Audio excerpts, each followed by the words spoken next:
नमस्कार दर्शक बंधु आउ गोटे वीडियो रे आपणku मु बहुत बहुत स्वागत जनाऊँगी। तो आजिर वीडियोटी बहुत अलग प्रकार हेबाकू जाऊँगी, तेणु वीडियोटी को फास्ट रु लास्ट जाए निश्चय देखिबो बोली मो पाई तुम प्रति एक अनुरोध अटे।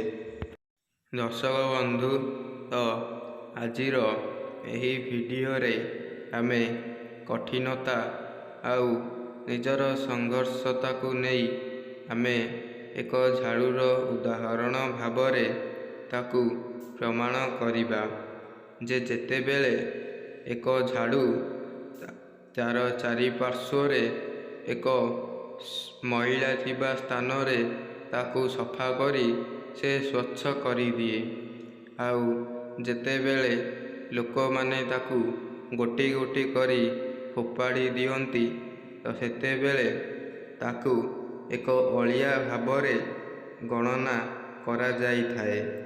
तो ठीक सेमिति जीवन रे जे कोनोसी परिस्थिति आसिले मध्य से सबुरे किभली शांत भावरे कथा कहिबा शिखिबे एवं तुम पक्षे भी समय आसीबो तुमे जदि आजी शांतरे रहीकि बा नीरवरे रहीकि काहाकू किछि भी कहून तेबे जानि नियंतु आपणकर भी दिने ना दिने समय आसीबो।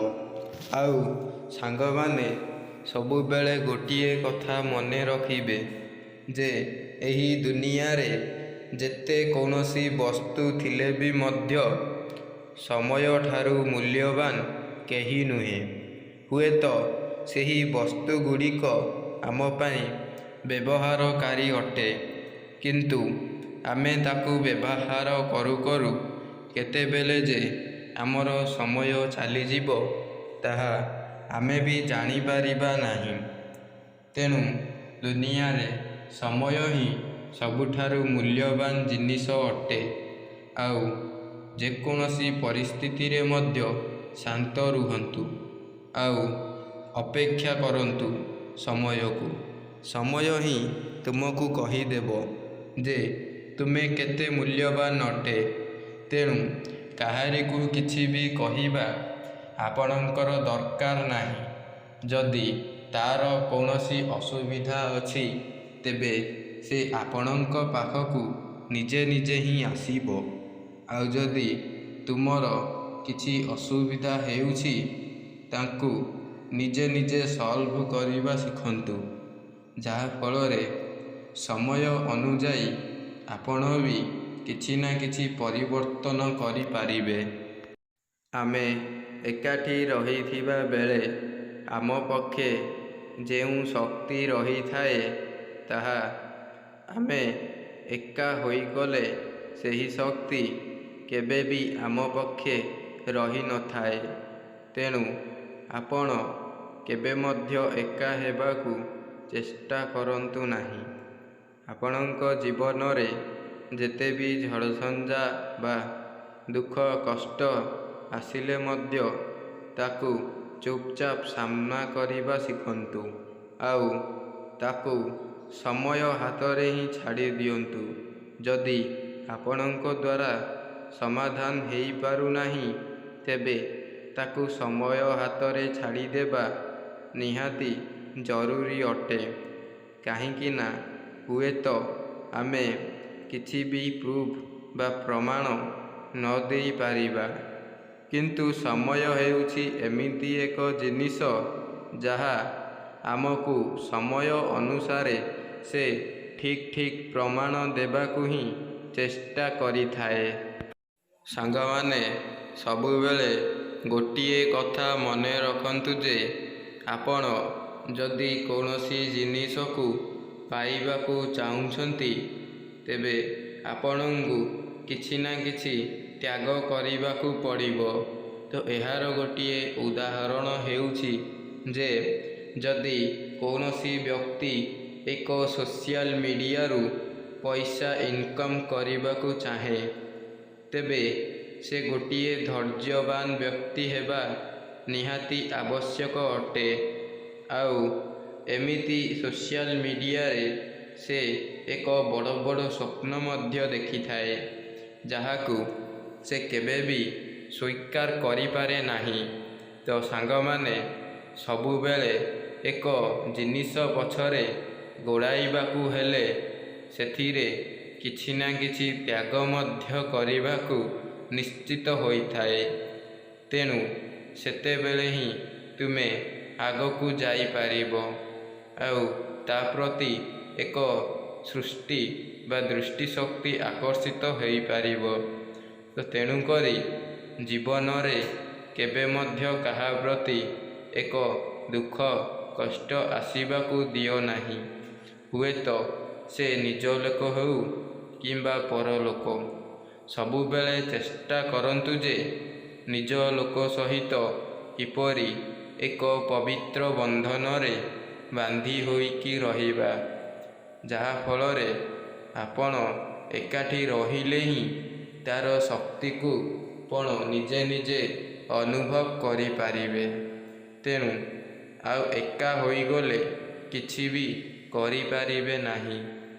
ତ ସାଙ୍ଗମାନେ, ଆପଣମାନେ ଯେତେ ଦିନ ବଞ୍ଚିବେ ସେତେ ଦିନ ଆପଣ କିଭଳି ଭାବରେ ହସ ଖୁସିରେ ବଞ୍ଚିବେ ତାହା ଆପଣ ଭାବିବା ଏକ ବଡ଼ କାର୍ଯ୍ୟ ଅଟେ। କାହିଁକି ନା ହୁଏତ ଆଜିର କଥାଟି କାଲିକି ରହିଯାଇପାରେ, କିନ୍ତୁ ଆଜିର ଥିବା ଲୋକଟି କାଲିକି କ'ଣ ହୋଇଯିବ ତାହା କିଏ ବି କହିପାରି ନଥାଏ। ତେଣୁ ସମ୍ପର୍କକୁ ବଜାୟ ରଖିବା ପାଇଁ ତାକୁ ସ୍ନେହ ଆଉ କିଛି ଭଲ ପାଇବା ହିଁ ବାକି ରହିଥାଏ, ଯାହାଫଳରେ ସେହି ସ୍ନେହ ଆଉ ଭଲ ପାଇବା ଦ୍ୱାରା ସମ୍ପର୍କ ଏକ ସୁଦୃଢ଼ ହୋଇଥାଏ। ଜୀବନରେ ସଫଳତା ଆଉ ନିଜ ପ୍ରତି ଥିବା ଏକ ଲକ୍ଷ୍ୟ ଆଉ ସ୍ୱପ୍ନ ନିଶ୍ଚିତ ଭାବରେ ବଦଳାଇବା ଦରକାର ଅଟେ। କାହିଁକି ନା ଶ୍ରୀକୃଷ୍ଣ ମଧ୍ୟ ତାଙ୍କ ଗୀତାରେ କହିଛନ୍ତି, ଆମେ ନିଦରେ ଦେଖୁଥିବା କିଛି ସ୍ୱପ୍ନ ତାହା କେବଳ ଆମକୁ ଲକ୍ଷ୍ୟସ୍ଥଳରେ ପହଞ୍ଚାଏ ନାହିଁ। ଆମେ ଯଦି ନିଜ ଲକ୍ଷ୍ୟରେ ପହଞ୍ଚାଇବାକୁ ଚାହୁଁଛନ୍ତି ତେବେ ନିଜ କର୍ମରେ ଧ୍ୟାନ ଦେବା ଶିଖନ୍ତୁ। ଆଉ ଆପଣ କିଭଳି ଭାବରେ ଆଗକୁ ବଢ଼ିପାରିବେ ସେଥିପ୍ରତି ମଧ୍ୟ ଧ୍ୟାନ ଦେବା ନିହାତି ଜରୁରୀ ଅଟେ। ତ ସାଙ୍ଗମାନେ, ଖାଲି ନିଦରେ ସ୍ୱପ୍ନ ଦେଖିଦେଲେ ତାହା କେବେ ବି ସତ ହୁଏନି। ପ୍ରକୃତ କଷ୍ଟ ତ ସେତେବେଳେ ହିଁ ହୋଇଥାଏ ଯେତେବେଳେ ଆମ ପ୍ରତି ଏକ ଭଲ ପାଇବା ଆସିଯାଏ ଯେ ଆମେ ଜୀବନରେ କ'ଣ ଉନ୍ନତି କରିପାରିବା କି ନାହିଁ। ତ ଏହାର ଉତ୍ତରରେ କେବେ ମଧ୍ୟ ସନ୍ତୁଷ୍ଟ ହୁଅ ନାହିଁ ଆଉ ନିଜ ଦମରେ ହିଁ ନିଜେ ବଢ଼ିବା ଶିଖ, ଯାହାଫଳରେ ଲୋକମାନେ ମଧ୍ୟ ତୁମକୁ ଅଧିକରୁ ଅଧିକ ପ୍ରଶଂସା କରିବାକୁ ଲାଗିବେ ଆଉ ଅଧିକ ଭଲ ପାଇବା ମଧ୍ୟ ଦେବେ। ସାଙ୍ଗମାନେ, ଏହାର ଗୋଟିଏ ଉଦାହରଣ ମୁଁ ଦେଉଛି, ଆପଣମାନେ ଶୁଣନ୍ତୁ। ତ ଥରେ ଏକ ଗ୍ରାମରେ 2 ଜଣ ବ୍ୟକ୍ତି ଆଉ 4 ଜଣ ଶିଷ୍ୟ ବାସ କରୁଥିଲେ। ହଠାତ୍ ସେହି ଗ୍ରାମରେ ଏକ ଭୂମିକମ୍ପ ହେଲା, ଯାହାଫଳରେ ସେହି 2 ଜଣ ବ୍ୟକ୍ତି ବା ଗୁରୁ ଅଟନ୍ତି। ତ ସେହି 2 ଜଣ ଗୁରୁ ଏକତ୍ରିତ ହୋଇ ସେମାନେ ବଞ୍ଚିଗଲେ ଆଉ ଶିଷ୍ୟମାନେ ବହୁତ ଆଘାତ ପାଇ ସେମାନେ ଏକ ବିପଦରେ ପଡ଼ିଗଲେ। ଆଉ ସେହି 2 ଜଣ ଗୁରୁ ଯାଇକି ତାଙ୍କୁ ସେହି ବିପଦରୁ ମୁକ୍ତି କରି ତାଙ୍କୁ ସେଠାରୁ ନେଇକି ଆସିଲେ, ଯାହାଫଳରେ ତାଙ୍କ ପ୍ରତି ଏକ ଭଲ ପାଇବା ଥିଲା। ଆଉ ସେ ଜୀବନରେ କେବେ ମଧ୍ୟ ନିଜ ପ୍ରତି ଆଶା ଭାଙ୍ଗ ନାହିଁ, କାରଣ ପ୍ରକୃତ ବନ୍ଧୁ ତାକୁ କୁହାଯାଏ ଯିଏ ବିପଦ ସମୟରେ ଆମର ସାଥ ଦେଇଥାଏ। ଆଉ ପ୍ରକୃତ ବନ୍ଧୁ ତାକୁ କହିବା କେବେ ବି ଉଚିତ ନୁହେଁ, ଯିଏକି ନିଜର ଦମରେ ବି କାହାକୁ କିଛି କୁହେ ନାହିଁ। ଆଉ ସେ ପଇସା ଥାଉ କି ଟଙ୍କା ଥାଉ କି ଦୁନିଆର ଯେକୌଣସି ଜିନିଷ ଥିଲେ ମଧ୍ୟ ଯଦି ତା ପାଖରେ ସଚ୍ଚା ଭଲ ପାଇବା ନାହିଁ, ତେବେ ତାକୁ ଏକ ଅଜ୍ଞାନୀ ବ୍ୟକ୍ତି ଭାବରେ ବିବେଚିତ କରାଯାଇଥାଏ। ଆଉ ଦୁନିଆରେ ସବୁ ବ୍ୟକ୍ତିଙ୍କ ପାଖରେ ଜ୍ଞାନ ଆଉ ଏକ କୌଶଳତା ଥିବା ନିହାତି ଜରୁରୀ ଅଟେ। କାହିଁକି ନା ହୁଏତ ଜ୍ଞାନ ପାଇଁ ଆମେ ଯୋଗ୍ୟ ହୋଇନଥାଉ, ବରଂ ଆମର କୌଶଳତା କ'ଣ ଅଟେ, ତା ଆମେ କ'ଣ କରିପାରିବା, ସେଥିପ୍ରତି ଆମେ ଏକ କାର୍ଯ୍ୟ କରିବାକୁ ଯାଉ। ସେହି କାର୍ଯ୍ୟରେ ମଧ୍ୟ ବହୁତ କଷ୍ଟ ହୋଇଥାଏ, ଯାହାଫଳରେ ଆମକୁ ବହୁତ ଅନୁତାପ କରିବାକୁ ପଡ଼ିଥାଏ। ତ ସାଙ୍ଗମାନେ, ଜୀବନରେ ଯଦି ସକ୍ସେସ୍ ପାଇବାକୁ ଚାହୁଁଛ ନା, ତେବେ ନିହାତି ଭାବରେ ପରିଶ୍ରମ ଆଉ ବହୁତ କଷ୍ଟ କଲେ ହିଁ ଯାଇକି ତୁମେ ସେହି ସଫଳତାର ରାସ୍ତା ହାସିଲ କରିପାରିବ। ଆଉ ଯଦି ଡରିକି କହିବ ଯେ ମୁଁ ସେହି ରାସ୍ତାରେ ଗଲେ କାଳେ ହାରିଯିବି, ମୁଁ ଜିତିପାରିବି ନାହିଁ, ତ ଆପଣଙ୍କ ଭାବିବା ଏହା ଏକ ଭ୍ରମ ବା ଭୁଲ ଧାରଣା ଅଟେ। ହୁଏତ ଆପଣ ଆଜି ହାରିଯିବେ ଆଉ କାଲିକି ଗଲେ ପୁନର୍ବାର ଜିତିକି ଆସିବେ। ତ ଜୀବନରେ ଶାନ୍ତ ବା ନିରୀହ ଲୋକମାନଙ୍କୁ ହିଁ ଅଧିକରୁ ଅଧିକ ମାତ୍ରାରେ ଘୃଣା ମିଳିଥାଏ। ଆଉ ଯେଉଁ ବ୍ୟକ୍ତି ନିଜର ଶାନ୍ତ ଏବଂ ସରଳତାରେ ରୁହେ ନାହିଁ, ସେ ଅନେକ କଥା କହିଥାଏ। ତ ସେହି ବ୍ୟକ୍ତି ଏହି ଦୁନିଆରେ ବହୁତ ଭଲ ଭାବରେ ବସବାସ କରିଥାଏ। ତ ସାଙ୍ଗମାନେ, ଏହାର କାରଣ ହେଉଛି ଯେ ସେମାନଙ୍କ ପାଖରେ ଅଧିକ ପଇସା ଥାଏ, ଯାହାଫଳରେ ତାଙ୍କର ଗର୍ବ ଅଧିକ ବଢ଼ିଯାଏ, ଯାହାଫଳରେ ସେମାନେ ତାଙ୍କର ଜୀବନରେ ବହୁତ ପସ୍ତେଇବାକୁ ମଧ୍ୟ ଅନୁତାପ କରିଥାନ୍ତି। ଆଉ ଯେଉଁ ବ୍ୟକ୍ତି କେବଳ ଶାନ୍ତ ସରଳ ଭାବରେ କଥା କୁହେ, ତ ସେହି ବ୍ୟକ୍ତି ପ୍ରତି କୌଣସି ଲୋକ ସାଥ ନଦେଲେ ମଧ୍ୟ ତା ପକ୍ଷେ ଭଗବାନ ହିଁ ସାଥ ଦିଅନ୍ତି।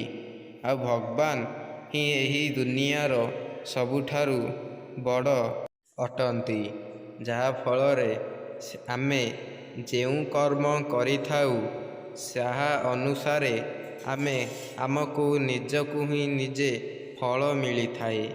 ଆଉ ଆମେ ମଧ୍ୟ ଏହା ଭାବିବାକୁ ଲାଗୁ ଯେ ଆମକୁ ଏହିପରି ଫଳ ବା ଦଣ୍ଡ କାହିଁକି ମିଳିଥାଏ, ଆଉ ଆମେ ଏହାର କାରଣରେ କେବେ ବି ସନ୍ତୁଷ୍ଟ ହେଇନଥାଉ। ସାଙ୍ଗମାନେ, ପ୍ରକୃତିର ନିୟମ ହେଲା ପରିବର୍ତ୍ତନ। ହୁଏତ ଆଜି ଆମ ପକ୍ଷେ ଦୁଃଖ ଅଛି, କାଲିକି ହୁଏତ ସୁଖ ମଧ୍ୟ ଆସିଯାଇପାରେ। ତେଣୁ କେବେ ମଧ୍ୟ ଦୁଃଖରେ ରହି ନିଜକୁ ଏତେ ଭାଙ୍ଗି ଦିଅନି ଯେ ଏହି ଦୁନିଆର ମୁଁ ହିଁ ଏକମାତ୍ର ବ୍ୟକ୍ତି ଯିଏକି ଏକ ଦୁଃଖୀ ବ୍ୟକ୍ତି। ତ ଏହା କହିଲେ ଆପଣ କେବେ ମଧ୍ୟ ସକ୍ସେସ୍ ହେବାକୁ ଥିଲେ ମଧ୍ୟ ହୋଇପାରିବେ ନାହିଁ। ଯଦି ଆପଣ ନିଜକୁ ନିଜ ଏକ ମହାନ ବ୍ୟକ୍ତି ଭାବରେ ବିବେଚିତ କରିବେ, ତେବେ ସେତେବେଳେ ହିଁ ଯାଇକି ତୁମେ ସକ୍ସେସ୍ ହେବ, ନଚେତ୍ କେବେ ବି ହୋଇପାରିବ ନାହିଁ। ସାଙ୍ଗମାନେ, ସବୁବେଳେ ଜୀବନରେ କେବଳ ଗୋଟିଏ କଥା ହିଁ ମନେ ରଖିବା ଉଚିତ ଅଟେ ଯେ ଆପଣଙ୍କ ପକ୍ଷେ ଯେକୌଣସି ପରିସ୍ଥିତି ଆସିଲେ ମଧ୍ୟ ସେଥିରେ ଚୁପଚାପ ରହିକି ସେହି ପରିସ୍ଥିତିକୁ ସାମ୍ନା କରିବା ଶିଖନ୍ତୁ, ଯାହାଫଳରେ ଆପଣଙ୍କର ସେହି ଚୁପଚାପ ରହିବାର ଶକ୍ତି ଆପଣଙ୍କୁ ଦ୍ୱିଗୁଣିତ କରିକି ହିଁ ଜିତାଇଥାଏ। ତ ସାଙ୍ଗମାନେ, ଚୁପଚାପ ରହିଲେ ହିଁ ଆପଣ କୌଣସି କାମ କରିବାକୁ ଗଲେ ମଧ୍ୟ ସେଥିରେ ନିଶ୍ଚିତ ଭାବରେ ସକ୍ସେସ୍ ହେବେ। ନଚେତ୍ ଆପଣ ଯଦି ସେହି କାମରେ କୌଣସି ବ୍ୟକ୍ତି ତୁମକୁ ଘୃଣା କିମ୍ବା ଅପମାନ ଏବଂ କୌଣସି ବି କଥା କହିବାକୁ ଲାଗୁଅଛି, ତେବେ ଆପଣ ତାର କଥାକୁ ନେଇ ସେହି କାମକୁ ଯିବା ଆପଣ ଉଚିତ ଅଟେ। ଯଦି ଆପଣ ଆଜି ସେହି କଥାକୁ ନେଇ ଡରିବାକୁ ଲାଗିବେ, ତେବେ ସେହି କଥାରେ ହୁଏତ ଆପଣ ଜୀବନ ସାରା ମଧ୍ୟ ଡରିଯିବେ। ତେଣୁ କେବେ ମଧ୍ୟ ନ ଡରିକି କେବଳ ଚୁପଚାପ ରୁହନ୍ତୁ। ଆଉ କାହାକୁ ମଧ୍ୟ କୁହ ନାହିଁ ଯେ ମୁଁ କାହିଁକି ଚୁପଚାପ ଅଛି। ଯଦି ଆପଣ କହିଦେବେ, ତେବେ ସେ ମଧ୍ୟ ଜାଣିଦେବ ଯେ ଚୁପଚାପ ରହିବାରେ କ'ଣ ଏତେ ଫାଇଦା ଅଛି। ଆଉ ସେ ବି ଆପଣଙ୍କର ସେହି ଗୁପ୍ତ କଥାକୁ ନେଇ ସେ ବି ଚେଷ୍ଟା କରିବ ଆଉ ସେ ସକ୍ସେସ୍ ହୋଇଯିବ। କିନ୍ତୁ ଆପଣ କେବେ ମଧ୍ୟ ସକ୍ସେସ୍ ହୋଇପାରିବେ ନାହିଁ। ଭଗବାନ ଶ୍ରୀକୃଷ୍ଣ ମଧ୍ୟ କହିଥିଲେ ଯେ ଜୀବନରେ ଯଦି କୌଣସି କାମରେ ସନ୍ତୁଷ୍ଟ ହୋଇ ସେଠାରୁ ଚାଲିଯାଉଛନ୍ତି, ତେବେ ଆପଣ ଯିବା ନିଶ୍ଚିତ ଭାବରେ ଏକ ଭୁଲ ଧାରଣା ଅଟେ। କାହିଁକି ନା ହୁଏତ ଦୁଃଖ ଆଜି ଅଛି, କାଲିକି ମଧ୍ୟ ଚାଲିଯାଇପାରେ। କିନ୍ତୁ ଆଜିର କାମଟି ଚାଲିଗଲେ ତାହା କାଲିକି ଆପଣଙ୍କ ପାଖକୁ ଫେରି ଆସିପାରେ ନାହିଁ। ତେଣୁ ଆପଣଙ୍କୁ ଯେଉଁ ବ୍ୟକ୍ତି ଆଜି ନିନ୍ଦା କରିବାକୁ ଲାଗୁଛି, ତ ସେହି ବ୍ୟକ୍ତି ହିଁ ଦିନେ ନା ଦିନେ ଆପଣ ସକ୍ସେସ୍ ହେଲା ପରେ ସେହି ବ୍ୟକ୍ତି ଆସି ଆପଣଙ୍କ ଗୋଡ଼ ତଳେ ପଡ଼ିବ ଆଉ କହିବାକୁ ଲାଗିବ ଯେ ଭାଇ, ତୁମେ ଏତେ ସାରା ପଇସା ଆଉ ଏତେ ସାରା ଟଙ୍କା କେଉଁଠାରୁ ଇନକମ୍ କରିବାକୁ ଲାଗୁଛ।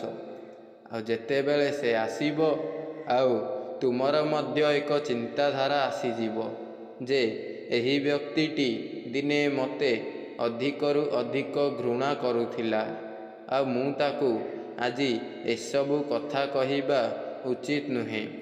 ଯଦି ଆପଣ ନିଜେ ନିଜେ ଚୁପଚାପ ରହି କୌଣସି କାମ କରୁଛନ୍ତି, ସେ ଯେତେ ବଡ଼ କାମ ହେଲେ ମଧ୍ୟ ତାହା ହୁଏତ କେହି ଜାଣିପାରିବେ ନାହିଁ।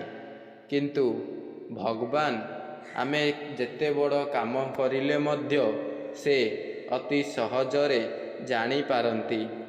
ଆଉ ସେ ହିଁ ଏହି ଦୁନିଆର ସୃଷ୍ଟିକର୍ତ୍ତା ଅଟନ୍ତି।